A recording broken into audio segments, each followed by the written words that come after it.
तुकाराम महाराजांचा अभंग आम्हा घरी धन शब्दाचीच रत्ने शब्दाचीच शस्त्रे यत्ने करू शब्दची आमच्या जीवीचे जीवन शब्दे वाटू धन जनलोका जगद्गुरु संत तुकोबारायांचा हा अभंग आहे.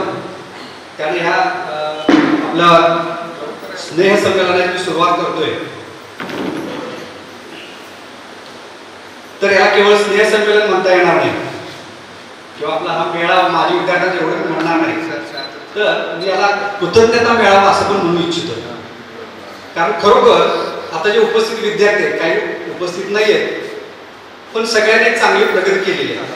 आणि मी आता म्हटलं की आम्हा घरी धन शब्दाचीच रत्ने अहो ही रत्न आली कुठली ही रत्न कुठून आली तरी इथनं आली त्या शाळेतनं आली.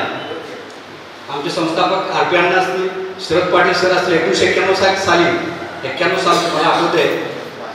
अतिशय अप्रगत असणारं गाव शिक्षणात अतिशय पाठीमागे असणारं गाव. 7वी झाली पूर्वीची लग्न व्हायची सर एका दुसरी मुलगी शिकायला मिरजत जायची आणि 5 ते 6 पोरं गावातून शिकायला बाहेर जात होती. तर त्या काळात सत्तेत नसताना शरद पाटील सरांनी गावात शाळा चालू केली. 1991ला सुरू झालेली शाळा तरी सुद्धा शाळेला चांगला स्टाफ त्या काळात मिळणं गरजेचं होतं. तितकी चांगली मॅनपॉवर त्या काळात म्हणजे आता सुशिक्षित लोक भरपूर आहेत पण त्या काळात नव्हती. अतिशय बिकट परिस्थिती होती. शाळेची इमारत साधी होती आणि त्यावेळी गावातली पुढे झालेली मंडळी असतील पिवाई नाना असतील चंद्रबापू कांबळे असतील बाळमामा चव्हाण परत नाना भोसले सरकार प्रत्येकाने थोडं थोडं पुढं होऊन काहीतरी करून शाळेला सुरुवात केली 1991 साली. म्हणजे जेवढ्या मुले गोरगरिबाच्या सगळ्या समाजातल्या मुलं असतील जायला चालू झालं आणि तिथून ही सुरुवात झाली. आणि स्टाफ पण चांगला मिळाला. म्हणजे पहिल्यापासून आता म्हणजे कदम सर असतील गावातल्या गावात सर असतील मोहिते सर असतील शिंदे सर असतील अतिशय गरीब शेतकरी कुटुंबातून पुढे आलेले चांगलं शिक्षण घेतलेले सायन्स गणित ह्या विषयाचा पण स्टाफ म्हणून आवडतो. मॅडम पण विज्ञान विषयाला होत्या आणि त्यांना मार्गदर्शन आमच्या सरांचं पण आभार मानलं पाहिजे की मॅडम त्या काळात मुलं लहान होती. जयसिंगपूर मिरज आनंद बस सकाळी एकदा आली की दुपारी संध्याकाळी 3च बस होत्या. त्यावेळी सुद्धा त्यांनी एवढ्या लांब न येऊन ज्ञानदानाचं पवित्र कार्य केलं. सुद्धा शिक्षणाचं काम करतात पण परिस्थिती वेगळी होती. शाळेला ग्रँड नव्हतं. अतिशय अत्यल्प पगार चहा पाण्याचा खर्च निघायचं अवघड त्यातनं. आता आहे 7वा 8वा वेतन आता सगळं व्यवस्थित आहे पण परिस्थिती अतिशय बिकट होती. त्या काळात त्यांनी आम्हाला शिकवलं. आता आमचा पट 47 पोराने 10वीला परीक्षा दिली. 8वीत ॲडमिशन घेताना 60 जण होतो. काय थोडी इकडे झालं तिकडे झालं. 47 लोकांनी बोर्डाची एक्झाम दिली. 17-18 47% निकाल लागला. आता काय 100% लागतोय त्यातल्या 90 पोरांचे 90% मार्क कसं पडतात मलाच कळत नाही.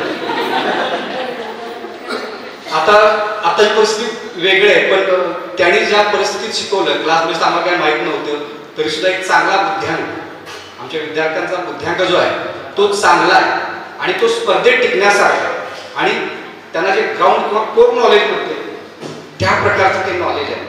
आणि त्याचं जर उदाहरण म्हणलं तर बरीचशी तर माझ्या नजरेसमोर शिक्षण क्षेत्रात चांगले काम केलेली मंडळी आहे आणि मी चांगले मार्क घेतो. आमचा संजय कदम असेल 10वीला लय मार्क नव्हते.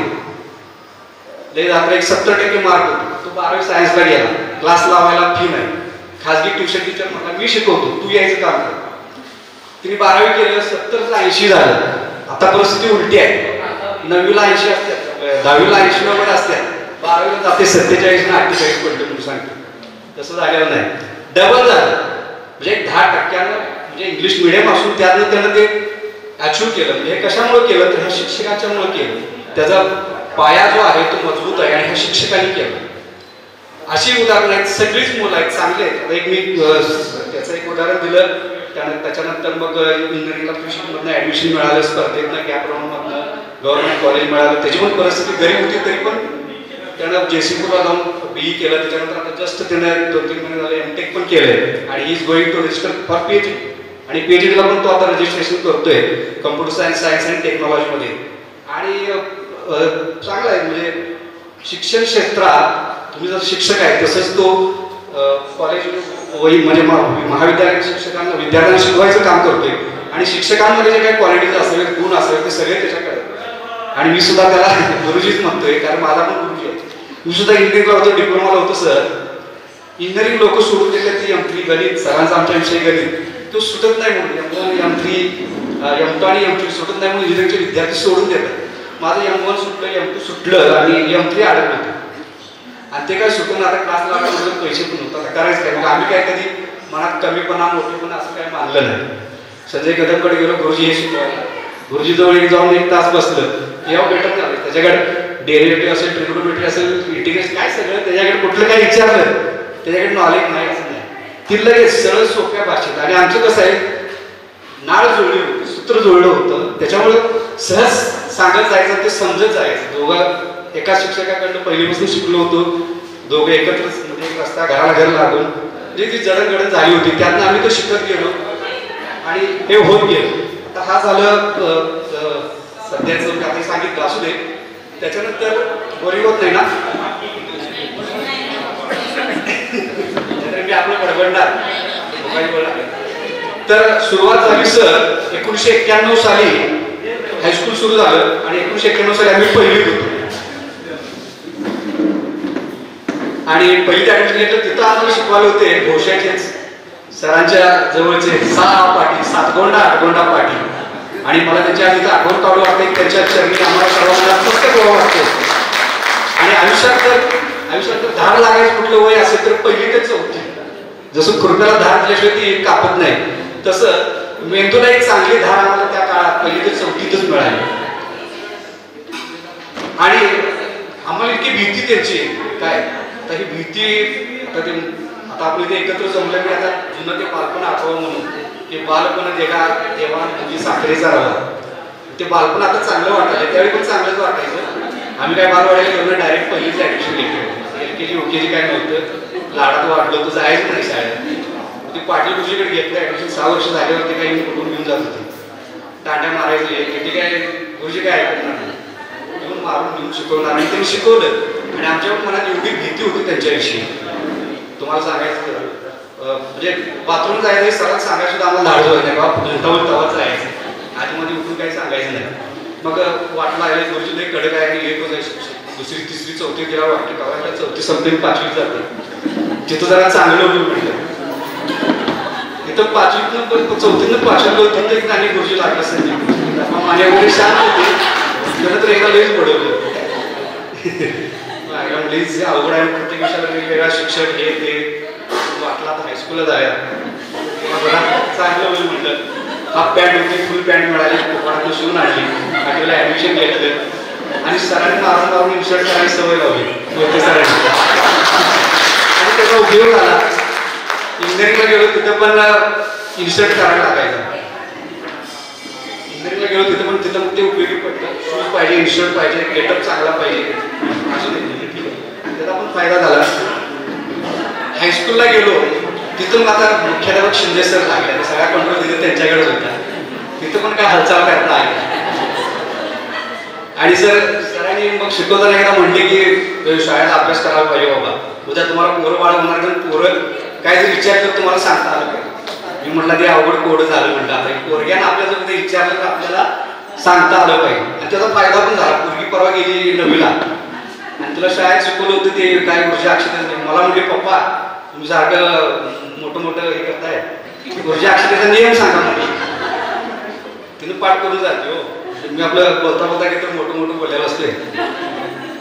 मग म्हटलं कसं तर आलो ना, शिकलेलं आठवलं गुरुजी निर्माण करता येत नसते, करता येत नाही. एका वर्षी दुसऱ्या वर्षी रूपांतर हे मॅडम शिकवलेलं आणि शिकवून पाठीला लक्षात आलं. नशिबा आम्ही सांगितलं म्हणजे हुशार आहे, आता इंग्रजी करून जागा म्हणजे. तिथं परत आडमुट सरांचं आलं. पण इंजिनिअरिंगमध्ये पण ते होते रूल्स, नियम, लॉज, प्रिन्सिपल्स हे सगळे पुढे इंजिनिअरिंगमध्ये होते. तिथं मग इंग्रजीत पाठ करायला लागलं. कितवीतनं 10वीतनं ज्यावेळी इंजिनिअरिंगला गेलो तिथं ते पाठ केलेलं होतं. मग म्हटलं एनर्जी कॅनॉट क्रिएटेड नॉट डिस्ट्रॅक्टेबल म्हटलं परत काही त्यांनी विचारायचं बंद केलं. आता काही कोणी विचारत नाही, काय तर आमच्या बापाला येते हे एकदा फायनल झालं. म्हटलं आता काय विचारायचं ते. मग आता ते हायस्कूलमध्ये आलो तिथं आणि मग शिंदे सर होते. शिंदे सर असतील, मोहिते सर असतील. मग ते तिथं पण रूल, सकाळी वेळेत यायचं, नाही आले की छडी म्हणजे 11ला प्रार्थना, बाहेर कामाची 5,000 ती नंतर तर आमचं कायमच लेट आम्ही ते आम्हाला उठायचं व्हायचं म्हणून आता घेऊन यायचं 11च्या आत उभं राहायचं असतो चढी वाचायला पाहिजे. तिथं पण भ्या आता म्हटलं आता कॉलेजला गेल्यावर काहीतरी होईल. तिथं गेलो तिथं कोण काही विचार केलास नाही केलास का नाही पण फी वर भरलेली असायची आणि नाही केलं सबमिशन नाही दिलं ते ड्रॉइंगच्या शिटा ते इंजिनिअरिंग ड्रॉइंग अमुक तमुक रात्रीचं 12-1-2 वाजेपर्यंत काढत बसता हे सगळं असायचं. तिथं पण हे आलं जी स्पर्धा आली परत नोकरी लागल्यावर सुख लागली म्हणजे तिथं पण गेल्यानंतर स्पर्धा आली खाजगी वाटली टार्गेट आलं पहिला 2-3 महिने कोण काय बोलत नाही परत 1 तारखेला सांगतात एवढं टार्गेट आहे एवढा सेल झाला पाहिजे नाही पुढच्या 1 तारखेला बघा ते करायलाच लागतं. आमची काही सरकारी नोकरी नाही सरकारी नोकरी जात नाही तर सरकारी नोकरी पण आमच्यात बरेचसे आहेत. आमचं राजू आहे बाबूलाल आहे 8व्या व्यक्तींप्रमाणे ती गीता पाटील नाही आली वाटतं जय गोदड नाही आली आणि कोण राहिलं हा सरकारी नोकरी पण बऱ्यापैकी आमच्या तसं खाजगीचं जरा वेगळं असते सरकारीचं जरा वेगळं असते. मग आता हे कॉलेज झालं म्हटलं आता नोकरी लागल्यावर नोकरी टार्गेट अमुक या गोष्टी आल्या म्हटलं आता लगीन झाल्यावर जरा सुख लागलं बायको तर ऐकलं. मग आता साखरपुडा झाला मुली बघितल्या 10-12 2 मुली म्हणजे तुमच्या गावात शिकलेली पोर कमी पोरगी शिकलेला आहे पण बहुतेक शिकलेली पोर कमी म्हणजे शिक्षणाचं किती महत्व आहे बघा. आणि गावात आपल्या शिक्षणाच्या बाबतीत पाठीमागच आहे कारण आता मी सांगू इच्छितोय की गावात इंजिनिअरांची संख्या सुद्धा कमी होती शिक्षकांची संख्या सुद्धा कमी होती. एक डिप्लोमा इंजिनियर पहिला सदा पाटील त्यानंतर दुसरा पावणारा शरद होता आणि डिप्लोमा मधला तिसरा मी होतो डिग्री मधला चौथा राजू मोरे होता आणि डिग्री मधला 5वा संजय कदम होता. अजून तुम्ही इतिहास काढून बघा कारण मला हे बोलावं लागतंय कारण इतिहासाची पानं चाळल्याशिवाय भविष्याचा वेग येत नाही वर्तमानात आपण कुठं हे आपल्याला कळत नाही. ह्या गोष्टीचा यहोवाह व्हावा आणि मी म्हटलं कृतज्ञता दिवस म्हणतोय म्हणजे कृतज्ञता दिन किंवा कृतज्ञता मेळावा म्हणतोय का तर हे कशामुळे शक्य झालंय कशामुळे प्रगती होते आणि जी क्रांती आहे उत्क्रांती जी रिव्हॉल्युशन आहे ती एका दिवसात एका रात्रीत होत नाही. त्याच्यासाठी रिक्वायर टाइम स्पॅन जायला लागतोय म्हणजे बघा 1991 आणि 2025 36 वर्ष आणि आपली सुद्धा 10वी पूर्ण होऊन गेली 25 वर्ष झाली. मग आपल्याला सुद्धा आपण एकत्र यायला पाहिजे. मुलं झाली मोठी झाली अंक झालं रडा लागल्या त्यातून सगळं करत मग आता जवळजवळ 2000 साली नंतर आपण 2025 ला तर 25 इयर्स 25 वर्षानंतर आपण एकत्र आलो म्हणजे इतका वेळ जातो प्रत्येक गोष्टीला. मी आता कुठपर्यंत आलतो हा म्हटलं आता लगीन झाल्यावर सुख लागेल ते लगीन मुली बघितल्या मग एक बघितले ठरलं बघून आलो हा झालं मग 13 मार्चला झाला साखरपुडा आणि ते आमच्या काळात त्यावेळी आता काय प्री वेडिंग खाली चालू नवरी पुढे नवरा मग अगोदरच चालू असतो म्हणजे तसं काय नव्हतं.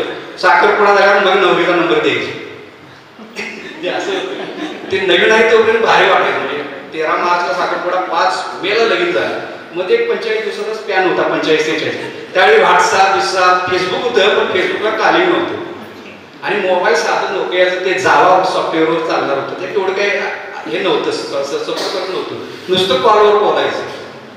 मग ते मधल्या 45 दिवसात तिकडं 3,500 इकडं 3,500 7,000 बिल झालं आणि 2-3 महिन्यात बिल आलं बघितलं आणि म्हटलं लय बोललो म्हणले काय आता थोडं सोनं आला असता थोडं महाग नव्हतं तेव्हा 28,000 रुपये तोडा होता मी नंतर समजलं त्यावेळी भारी वाटत होतं सोडा पण नंतर ते पण झालं मग नंतर आता काय तो फोन येतोय म्हणजे फोन आला की असं लांब जावं लागतं.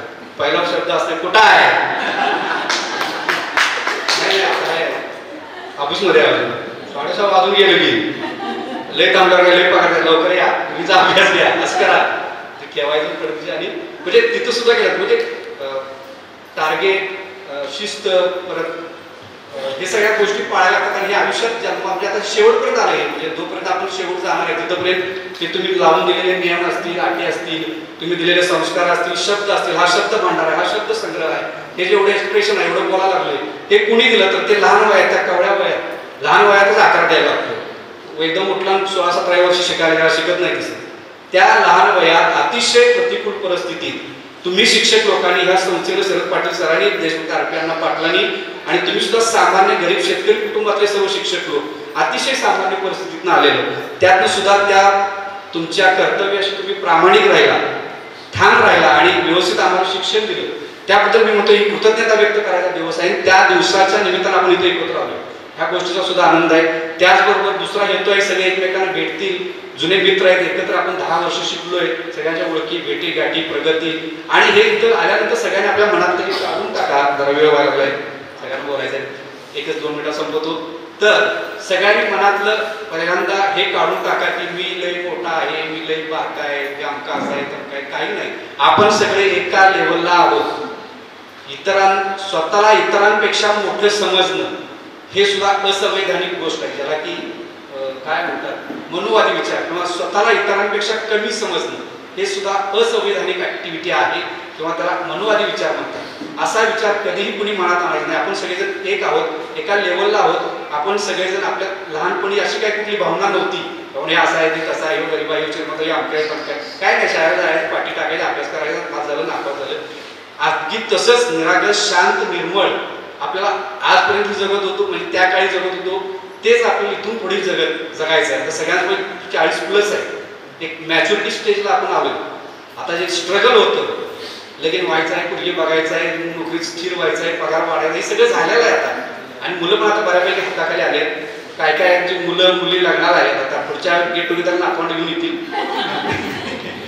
म्हणजे आता हित आल्यानंतर त्या मॅच्युरिटीनं किंवा आता त्याच एक संघपणे आपल्याला सगळ्यांनी एकत्र राहायचं, एकमेकाच्या सुखदुःखात सहभागी व्हायचं.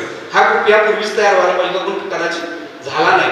पण आता हा जो झाला आहे ते चांगलं झालं. म्हणजे बऱ्याच गोष्टी फुलाखालनं पाणी निघून गेलं, इकडं तिकडं आपल्या मित्र जवळचे हे ते एकमेकाच्या सुखदुःखात आपल्याला सहभागी होता नाही. आज ग्रुप आहे, चांगला प्लॅटफॉर्म आपल्याला मिळाला आहे. तर या माध्यमातून आपण एकमेकाच्या सुखदुःखात सहभागी होऊ शकतोय, चांगल्या वाईट गोष्टी शेअर करू शकतोय.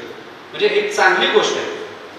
आणि हे प्लॅटफॉर्म आपल्याला या निमित्तानं मिळाला. आणि वेळेत वेळ काढून माननीय Pachore sir, Admut sir, Anil Shinde sir, Kadam sir, Mohite sir, Pachore madam आणि सगळ्यात महत्त्वाचे कोळेकर मॅडम, आमच्या प्राथमिकच्या शिक्षिका, त्याही मी भेटलो की मला कमी आमची ती रूपवती कशी आहे, म्हणजे आमच्या बहिणी, माझं काही चुकत नाही, चांगला आहे. त्यांची विद्यार्थिनी होती आणि ते विचारतात सारखं, तुम्ही चौकशी करतात कुठे भेटले तर.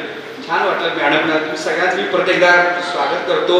तुम्ही आज सर्व विद्यार्थी इतक्या उत्साहान सगळे 8 वाजता थांबलाय. तुमचंही सगळ्यांचं कौतुक आणि स्वागत करतो आणि धन्यवाद. मारुती दादा, जय श्रीराम.